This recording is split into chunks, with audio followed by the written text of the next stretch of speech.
Breakfast হিসেবে উত্তাপামটা কিন্তু খুব ভালো একটা আইটেম। দক্ষিণ ভারতীয় খাবার বলাই বাহুল্য, সবাই জানো। ধোসার থেকে বানাতেও অনেক সহজ। 1 কাপ সুজি, 1 কাপ টক দই, একটু নুন, এই দিয়ে ভালো করে মেশাতে হবে। রেসিপিটা শিখিয়েই দিই, কারণ এটা আমাদের বাড়িতে প্রায়ই হয় আর সবাই খেতে খুব ভালোবাসে। ভালো করে দইটা, টক দইটা আর সুজিটা নুনের সাথে মিশিয়ে একটু সামান্য একটু জল দিয়ে একটা লেই মতো করে এটাকে ঢাকা দিয়ে রেখে দিতে হবে বেশ মিনিট 10। আর প্রচুর সবজি কুচিয়ে নিতে হবে। তার মধ্যে আমি বেল পেপার দিয়েছি, yellow bell paper, red bell paper আর সবুজ ক্যাপসিকাম, পেঁয়াজ কুচি, লঙ্কা কুচি, একটু বাড়িতে কর্ন ছিল, সুইট কর্ন, সেটাও দিয়েছি। তোমরা ইচ্ছে করলে এর মধ্যে কিশমিশ কাজুও দিতে পারো, বাঁধাকপি খুব ফাইন করে চপ করে দিতে পারো, অনেক কিছুই দিতে পারো। এবারে প্যানেতে সাদা তেল ব্রাশ করে তার মধ্যে 1 হাতা করে এই গোলাটা দিতে হবে।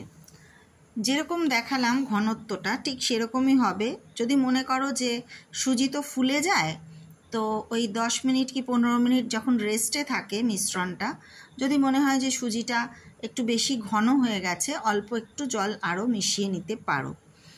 এবারে ঠিক ধোসা যেরকম করে প্যানেতে ছড়িয়ে দেয় ওরকম গোল করে ছড়িয়ে তার ওপরে ওই সবজিগুলো দিয়ে দেবে, সমস্ত রকম সবজি। শীতকালে মটরশুঁটিও এর সাথে অ্যাড করা যেতে পারে। সমস্ত রকম সবজি দিয়ে তার উপর থেকে একটু মশলা ছড়িয়ে দিতে হবে। এই মশলাটা আমি ইউজ করি যেটা এভারেস্টের কিচেন কিং। এই কিচেন কিং মশলাটা দিলে কিন্তু উত্তাপামের স্বাদটা অনেক খুলে যায়, মানে ভীষণই ভালো লাগে খেতে।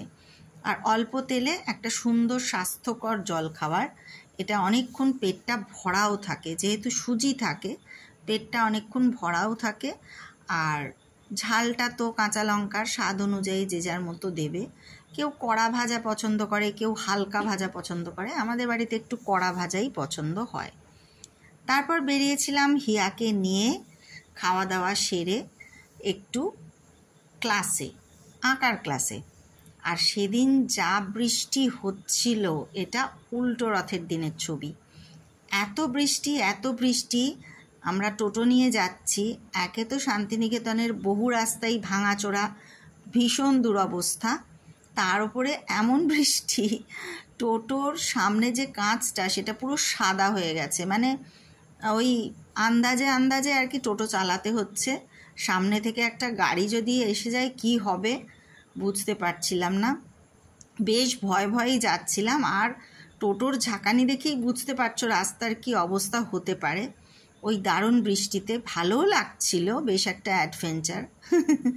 দুপাশে বেশ ঘন গাছপালা, তার মাঝখান দিয়ে ওই বৃষ্টির মধ্যে টোটোতে করে যাওয়া, এটা বেশ একটা নতুন রকম একটা অভিজ্ঞতা। তো আমার কলেজের দিনগুলোতে এরকম অভিজ্ঞতা প্রায়ই হতো, হিয়ার প্রথম। এত বৃষ্টির মধ্যে কোনো দিনই কোনো ক্লাসে পাঠাইনি, কিন্তু যেহেতু আমরা খুব অল্প দিনের জন্য এসেছি, চেষ্টা করছি এখানে ওর ক্লাসগুলো সব ঠিকঠাক অ্যাটেন্ড করতে, যাতে কোনো রকম ত্রুটি না হয়ে যায়। কারণ কলকাতা থেকে তো সবসময় আসতে পারি না, আবার হয়তো 1-1.5 মাস বাদে আসবো। তো সেই কারণে ক্লাস মিস হয়ে গেলে খুব অসুবিধে, তাই যেতেই হলো। তবে ফেরার পথে কিন্তু বৃষ্টি থেমে গেছিল। আর রাস্তায় শান্তিনিকেতনের কীরকম জল জমেছে, এই আশ্রমের সামনেটা পার হচ্ছি, দেখে নাও, একটা আন্দাজ পাবে যেখানে বৃষ্টি হলে জল কিন্তু জমে। সবাই ভাবে লাল মাটি জল জমে না, তা কিন্তু নয়। তবে জলটা থাকে না। কলকাতায় যেমন অনেকক্ষণ বা অনেক দিন, 2 দিন 3 দিন জলটা জমে থাকে, এটা হয়তো এখানে এতটা জল জমে থাকে না এই সব অঞ্চলগুলোই। ছোটরা রথ নিয়ে বেরিয়েছিল, ফিরতে দেখলাম, বেশ মজাই লাগলো। তারপরে মেয়েকে রেখে গেছিলাম জিলিপি সিঙ্গারা কিনতে। আর জিলিপি সিঙ্গারা কিনে আনার পর সেই যে সর্পদর্শন, সেই ঘটনা তো আগেই বলেছি। তবে জিলিপি সিঙ্গারাটা বেশ মজা করে খেয়েছিলাম। আজকের গল্প তাহলে এ পর্যন্তই। তোমরা কেমন বৃষ্টিতে ভিজছ? বৃষ্টিতে ভেজা দেখে আর বৃষ্টিতে বেড়ানো দেখে বেশ মজা লাগলো না? জানিও কিন্তু। আজকের মতো টাটা।